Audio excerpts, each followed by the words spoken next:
जय बिहार, जय बेरोजगार। आप सभी को इस बिहारी बाबू चैनल में तहे दिल से स्वागत है। फितरत में हीरो, पैकेट से जीरो, दिल में मेरे राम है और बाबूजी परेशान है। नमस्कार, मैं बेरोजगार कुमार फ्रॉम बिहार। मैं आपके गली का वो लौंडा हूं जो घर पर गुमसुम चुपचाप फेसबुक, व्हाट्सएप और पबजी के दुनिया में रॉक स्टार है। 4 साल की तैयारी करके आपके गली का वो रास्ता, इंजीनियर कॉलेज से निकला वो निकम्मा इंजीनियर, फिर वही जीके जीएस रटता हुआ, ट्रेनों में लुसेंट का किताब पलटता हुआ आपको मिल जाएगा। करंट अफेयर में मोदी जी का हर योजना से लेकर भारतीय सैन्य के अभ्यास से लेकर अक्षय कुमार का आने वाला नया नया मूवी वो जुबान पे रखता है। अच्छे दिन का वादा भी और देश के दुश्मन पाकिस्तान का नापाक इरादा भी।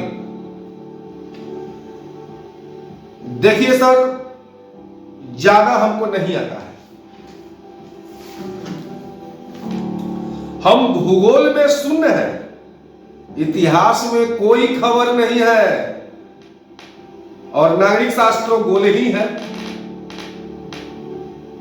लेकिन उम्र के इस पड़ाव में एक बात जरूर समझ में आ गया है सर।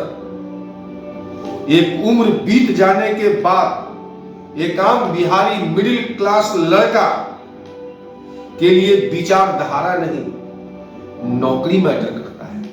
जी, नौकरी मैटर करता है। एक अदद नौकरी मिल जाने से हमारे वजूद पर लगा सारा दाग धब्बा धुल जाता है, सरद की तरह चमक हो जाती है वो नौकरी में।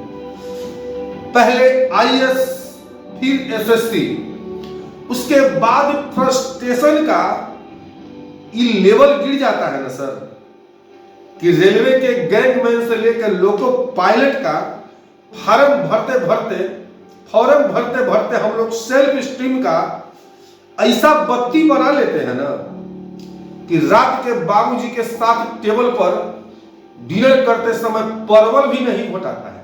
जी, परवलों नहीं घोटाता है।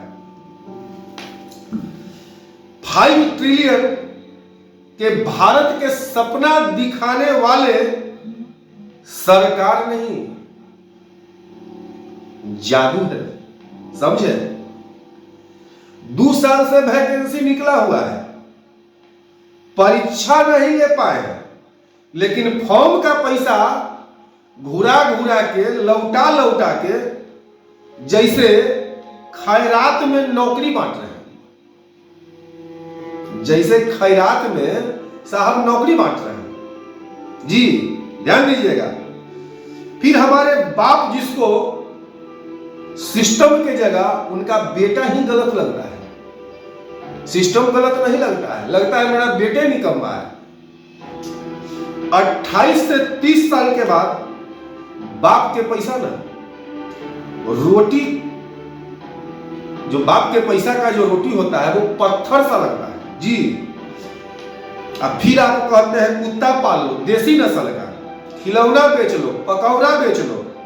अरे सर, काजू के आटा के रोटी आप नेता लोग खाइए और आधी पेट बिलबिलाती हुई जनता को राष्ट्र के खतरे में इसका झुनझुना पकड़ा दीजिए।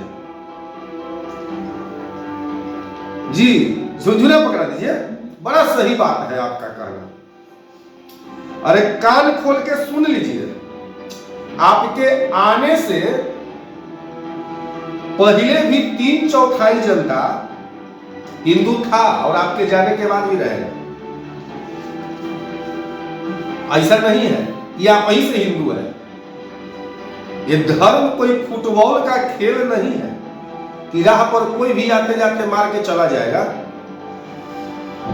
आपके बड़ा शिद्दत और उम्मीद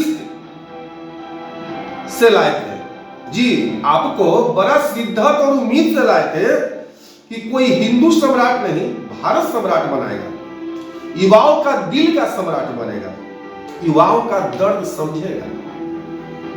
लेकिन जब सरकारी नौकरी के साथ साथ सरकारी स्टेशन तक बिकने लगे, LIC बैंक के एयरपोर्ट तक बिकने लगे, अब 12 करोड़ युवा जब रोजगार साहब खो दे ना, आज जब विश्व में चौथा स्थान पर अंबानी पहुंच जाए तो लगता है कि दाल में जरूर कुछ काला है जी, कुछ काला तो है। टीवी पर ध्यान दीजिएगा, टीवी पर मरे हुए एक्टरों का शोर है, लेकिन भारत के युवाओं का नौकरी का सपना मरते हुए किसी को घंटा नहीं फर्क पड़ता है, उसके लिए कहीं कोई शोर नहीं है। हमको पता है आपको बुरा लग रहा होगा, एकदम परपरा के लग रहा होगा, लेकिन क्या कीजिएगा, हमारा जब पेट में भूख और आंख में बेरोजगारी का जब जलजलाहट होता है ना, तब मुंह से भजन नहीं गालियां निकलता है जी। हमने आपको इतना प्यार दिया, लंबी गाड़ी से लेकर बढ़ती हुई दाढ़ी तक आपके सामने नतमस्तक हो गया, जिससे पकौड़ा और खिलौना बेचने का आप भद्दा मजाक करते हैं, मजाक करते हैं महाराज। अब कमेंट सेक्शन में आकर कुछ लोग हमको गाली देगा कि आप तो एंटी नेशनल हैं, देशद्रोही हैं। बोलो, अगर साला अपने ही देश में, अपने ही आजाद मुल्क में अपने प्रतिभा के दम पर अपने ही सरकार से सरकारी नौकरी मांगना अगर गुनाह है, एग्जाम का डेट का हिसाब मांगना अगर गुनाह है, तो हम एक बार नहीं 1000 बार ऐसा गुनाह करेंगे और गुनाहगार है इन बातों का। तुम रहो अपने नेता के चाटने में और इस देश को महान बनाने में, हम रहेंगे युवाओं के साथ और हमेशा थे और रहेंगे। जय बिहार।